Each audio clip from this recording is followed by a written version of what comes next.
কামৰূপ জিলাৰ এখনি উল্লেখনীয় বিদ্যালয় বেজেৰা উচ্চতৰ মাধ্যমিক বিদ্যালয় দেশে স্বাধীনতা লাভৰ পূৰ্বে অৰ্থাৎ 1947 চনৰ 1 ফেব্ৰুৱাৰী তাৰিখে স্থাপিত বিদ্যালয়খনে সময়ৰ বুকুত শিক্ষা প্ৰদানৰ যাত্ৰাক আগুৱাই আজিৰ এই সময়ত উপস্থিত হৈছেহি। সময় মানেই পৰিৱৰ্তনৰ আধাৰ। সময়ৰ লগত খাপ খুৱাই আধুনিক শৈক্ষিক ক্ষেত্ৰখনৰ প্ৰয়োজনীয়তাৰ প্ৰতি লক্ষ্য ৰাখি অসম চৰকাৰে চৰকাৰী আৰু প্ৰাদেশিকৃত বিদ্যালয়সমূহৰ আন্তঃগাঁথনি উন্নয়নৰ বাবে এক সুদূৰ প্ৰসাৰী আঁচনি গ্ৰহণ কৰিছিল। ইয়াৰ অধীনত 8ৰ পৰা 10 কোটি টকা ব্যয়েৰে বৰ্তমান সমগ্ৰ অসমত 500খন উচ্চ মাধ্যমিক আৰু উচ্চতৰ মাধ্যমিক বিদ্যালয়ৰ নতুনকৈ ভৱন নিৰ্মাণৰ পদক্ষেপ গ্ৰহণ কৰা হৈছে।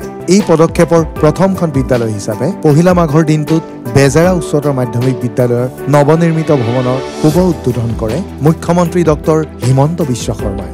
11.85 কোটি টকা ব্যয় সাপেক্ষে নিৰ্মাণ কৰা এই প্ৰকল্পটিৰ জৰিয়তে বিদ্যালয়খনিত সূচনা হৈছে ৰূপান্তৰৰ এক নতুন যাত্ৰা।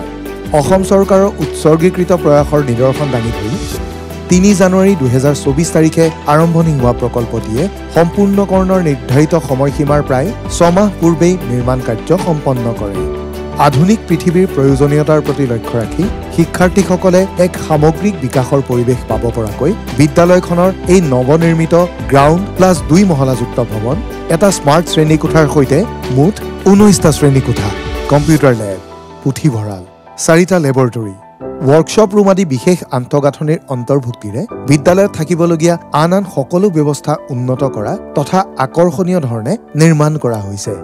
এয়া মাথো এক নতুনৰ আৰম্ভণি। ৰাজ্যৰ শিক্ষা খণ্ডৰ বিকাশৰ নৱযুগৰ সূচনাৰে মুখ্যমন্ত্ৰী ডক্টৰ হিমন্ত বিশ্ব শৰ্মাৰ নেতৃত্বত অসম চৰকাৰৰ এই যাত্ৰা নিৰৱধিভাৱে অব্যাহত থাকিব আৰু অধিক সুন্দৰতাৰে।